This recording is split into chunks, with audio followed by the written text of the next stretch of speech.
what can like the average person do to prepare themselves for the challenges or, I guess the potential shortages of food or lack of safety, supply chain disruptions? Are there things like practical things people can be thinking about or doing to prepare themselves and protect themselves from whatever uncertainty is on the horizon? Yeah, everything that we need to be thinking about when it comes to protecting ourselves is really tied up with assets. Because if you recall, we started this conversation talking about how money is opportunity. So if you want to have opportunity a year from now, 18 months from now, 2 years from now, when stuff just gets worse, right? When conflict between the US and China gets even closer to the brink of armed conflict, when we're going through the transition of another nasty presidential race, when Ukraine is being decided one way or the other, not to mention like whatever happens everywhere else in the world, right? Like Sudan is on fire right now. You've got conflict all over the Congo right now. You've got issues in Thailand right now. Like the whole world is having issues. We're just having issues also. So if you want to protect yourself and give yourself opportunities, you really need to be looking at your asset pool. If you own a business, your business is an asset. Find a way to fine tune your business so it's generating more revenue. Reduce your costs, maximize your revenue, keep your profits in the actual bank account for the business, reinvest it to make more money, find that positive ROI. Get yourself out of the system of slavery that we've been talking about where you're dependent on someone else giving you money. If you're already trapped in that system where you are working for a paycheck because you're a wage laborer or whatever else, you have assets that you need to protect some other way. Whether that means you're putting cash in between your mattresses or whether that means you're investing in Bitcoin or some other cryptocurrency, find a way to protect your asset because it is the only thing you have right now. Where we're going, we're on the brink of loan default, right? If that happens, Social Security takes a drop, unemployment spikes, people get laid off, paychecks dry up. What are you going to do then, right? If you are going to spend your money, don't invest your money into garbage, which is what the consumer mindset wants you to invest in. Buy a new iPhone, buy another pair of shoes, buy a designer jacket. Don't buy garbage. Right now, if you need to spend an asset doing something that will bring you some kind of return, right? Learn how to protect your money, learn how to protect your family. I have a company that teaches people how to protect their family, how to protect their business, how to protect themselves. I mean, you're going to be better off spending $27 with me than spending $27 on a new pair of shoes, right? People are going to be better off investing their money into some kind of protected cryptocurrency that's outside of the reach of the central bank than they're going to be putting money into another mutual fund. Yeah. Right? That's tied to an irresponsible banking system that may very well go default, right? Even treasuries. This is what's crazy. Treasury insurance, which is unheard of, is at an all-time high right now. People are buying insurance to insure the 5-year yield on their government bond. These people don't trust that the bond will actually come to fruition. Right. Which is supposed to be the counterparty that never fails. Yes. It's insane. Like the way the world is going right now, you've got to look at your assets and realize they are your assets and they are limited. Yeah. That is the true law of economics, right? Economics is based on the law of scarcity. There is always a limited amount. There is never an unlimited amount. We've been talking all day about economics, the power of economics, the undeniable truth of economics, and that's what we're talking about right now. Your assets are scarce, and you are the only one who wants to protect them. Everybody else wants to take them.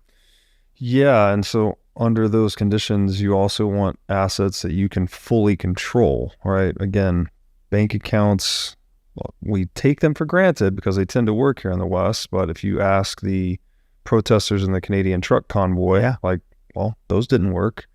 Anybody who's had money tied up with the 3 banks that just failed? Exactly. Bank failures, index funds, mutual funds, all of these things, they're counterparty laden. So if things do get really bad, you can't necessarily depend on those things to materialize. In those extreme conditions that we hopefully don't get into, but we have many, many times across human history, so I don't want to discount the possibility, you need assets you can fully control, right? Physical gold, physical Bitcoin, guns, currency, food, energy, tools, etc. Do you know who's not worried about the future? The wealthy. I mean, I'm not even that. I don't even fall under the level of wealth that my clients fall under, and I'm not worried about the future. Like, that's because you've invested so much in yourself. Exactly. And you have too. I have a feeling you don't lose sleep worrying about your assets in the future because you know how they work and you can. Well, no, thank God for Bitcoin. But that's the thing that's so wild to me is like money buys you opportunity. And when I talk to the ultra high net worth clients that I work with, when I talk to senior executives in Fortune 10 companies, they're eager for the future because they see the opportunity. Right. They see the opportunity that comes from chaos, collapse, panic, fear. Yeah. They see it. They know everybody else is going to panic. Human behavior is predictable, and the strong prey on the weak. Yeah. I forgot who said that the best time to invest is when there's blood in the streets. Brutal, but probably true. Okay, so obviously protecting assets, protecting money, very important to protect your opportunity as we go into this uncertain world. Speaking of money, like to what extent do you think a theme we explore on the show a lot is the connection between money and mind? Like we're often thinking through money when we calculate a price or negotiate a deal or we perform any type of economic planning. We're thinking about going on a vacation or buying a business, whatever it may be. There seems to be this connection between money and our mind, like it's an extension of the human mind in a way, particularly through the pricing system.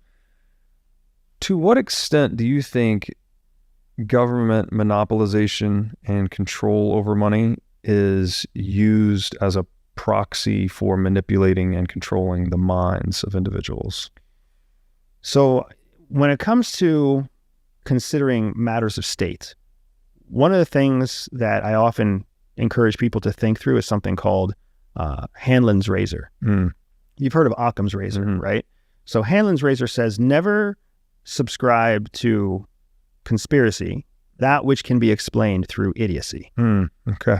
Right? It's kind of an Occam's razor in and of itself, right? Yeah. So don't give credit to a complicated conspiracy if it's easier to give credit to someone just being stupid. Incompetence. Right, incompetence. Yeah. And the government, the federal government especially, is, as much as we all love to be Americans, we've seen the incompetence of government. It lends itself to incompetence. It's a perfect example of how a few very competent people manage a larger pool of incompetent people. So I don't believe that the government is organized or efficient enough to actually be able to manipulate the thinking patterns of people. Not when I compare that instead to the fact that they're thinking very stupidly. They're thinking, we need to put more money into the economy. How do we put more money into the economy if people don't generate more money? We extend them lines of credit. We make it easier for them to borrow. We print more money, right? Nobody's thinking 5 years down the road because no one's going to be in office for more than 4 years down the road. Broken incentives. Exactly. So it's like, we just need to make people happy now so that they'll vote Republican or vote Democrat again for the next election cycle. So nobody's invested long term. Nobody's got skin in the game. Professional politicians, the thing they're working for is their political career, not the improvement of the American people. That's, again, the reason that rich landowners founded this country on the idea that politicians would be professionals that stepped out of their career and sacrificed as public servants for a short period. Their vision was never what we have now, right? Trump was the closest thing that the United States has ever seen to what they actually wanted the president to look like. A career professional who stepped out to become a political servant, right? And he wasn't a great fit either, but that's how it's supposed to be. So yeah, I don't think that I understand the concern, the conspiracy behind it, but just logically speaking, it's more likely that they're just not thinking things through. They're just trying to stimulate an economy in any way that they can because they know that anything they break today, someone else has to clean up later. Right. That makes a lot of sense. We often consider incentives kind of be the ground stuffs of human action, right? Like, what's the old saying that no man is better than his incentives? So we all are constantly responding to incentives. And so when you frame politics that way, right, that they just have very short-term incentives. So they're willing to do whatever is necessary to get elected in this current cycle and defer all the costs and hide all the cost onto the next guy, basically. It creates these conditions of incompetence, basically. And then perhaps us as citizens, we're observing that, thinking, oh, there's some big conspiracy theory out there to make all these terrible things that are happening. But the reality is the incentives are just broken. And we're observing the manifestation of discordant human action inside of an incentive system that's not properly structured. CIA believes that all people are born with a spy secret superpower. For some people, that means they can win deals. For others, they can spot liars. Some can even seduce lovers. I built a free 3-minute test to help reveal to you exactly what your secret hidden superpower is. All you have to do is click on the link in the description below, take the test, and start using your spy superpower to stay ahead of 99% of people. Right. We're taught at the agency that there's a recipe for conspiracies, right? That when conspiracy theories are born, there's a very predictable process that leads to them, right? And that process has 4 steps. The first step is there has to be something factual. Something actually has to happen, some fact. The second step is that in the tail of that fact, there's a gap of information, something that we don't know. And then the third step is in the face of that unknown information, we become suspicious, right? We become skeptical. Now, is suspicion a bad thing? No. There's healthy suspicion. Suspicion is what keeps us alive. Suspicion is supposed to work for us. But when you're following this step-by-step process of where a conspiracy theory comes from, what we become suspicious of is not the missing information. We become suspicious of why the information is missing.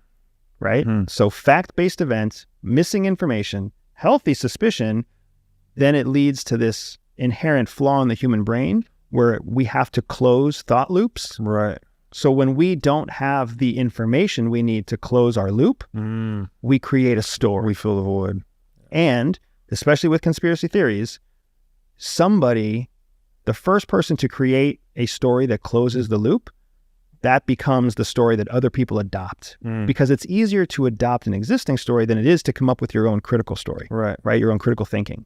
So that process is what leads to conspiracy theories. That's why some conspiracy theories turn out to be true. Yeah, because they're a very set pattern of events, and it just so happens that sometimes the story is accurate for the missing information. Right. But in plenty of cases, it's not. Yeah. But that's where these things persist. And they fit very well into the human condition because we want a closed loop. We want everything to be packaged very nicely so that we can start a conversation over a glass of wine and finish the conversation over a glass of wine. We don't want to walk away from the table with no answers. Yeah. Man, I heard a great interview. I think it was Rick Rubin on the Huberman podcast.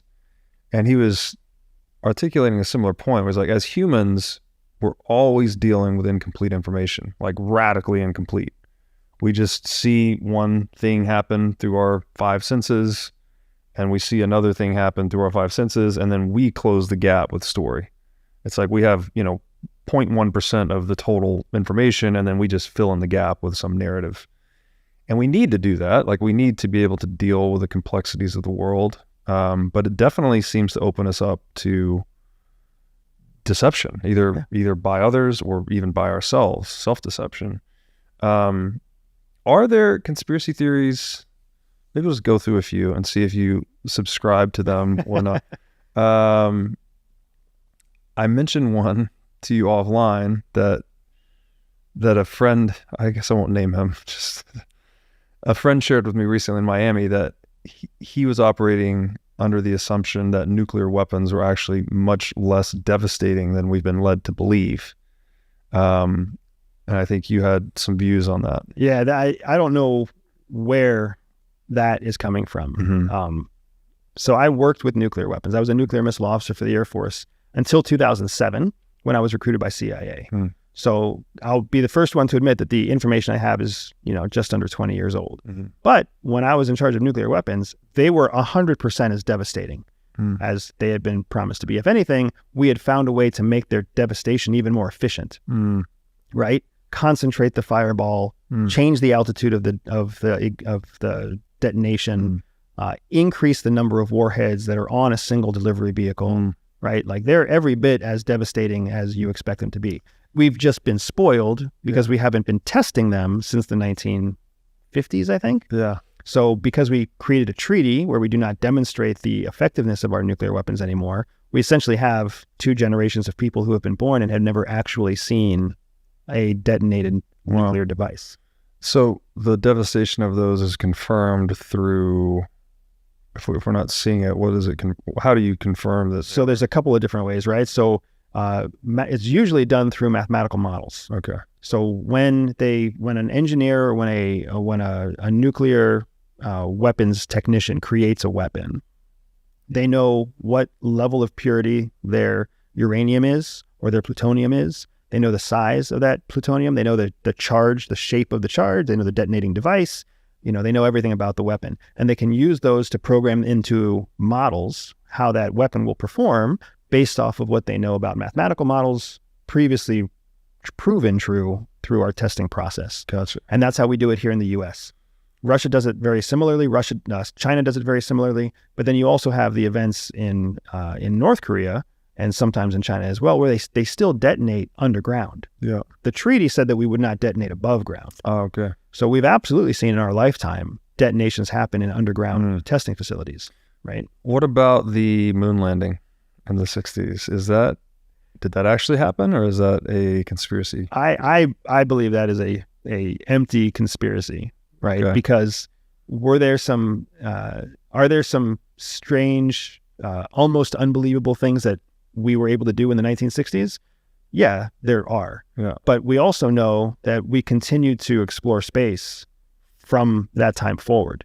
So either we happened to coordinate this perfect conspiracy, and then just in time, we developed the real technology to send people into space and send satellites into space and start capturing pictures on the Hubble telescope, et cetera, or we actually did land on the moon.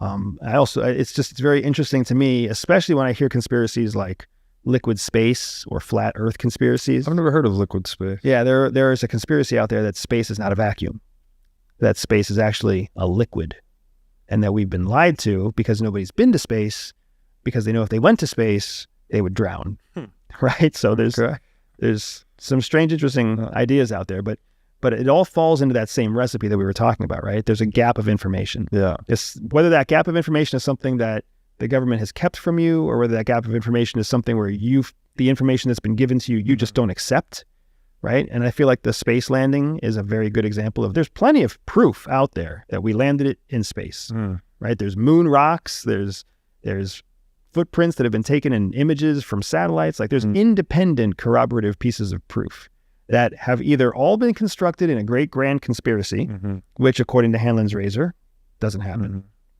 or they actually happened and you're just rejecting the proof of what you've seen, right? 9/11 and what was it, Building 7? Yeah. Right? That was gonna be... Or even the cause of 9/11 being self-imposed, right? Like these are conspiracies that I absolutely understand why they exist, because they fit the recipe. Yeah. But the preponderance of evidence just doesn't hold up to Hanlon's razor. What about Building 7, though?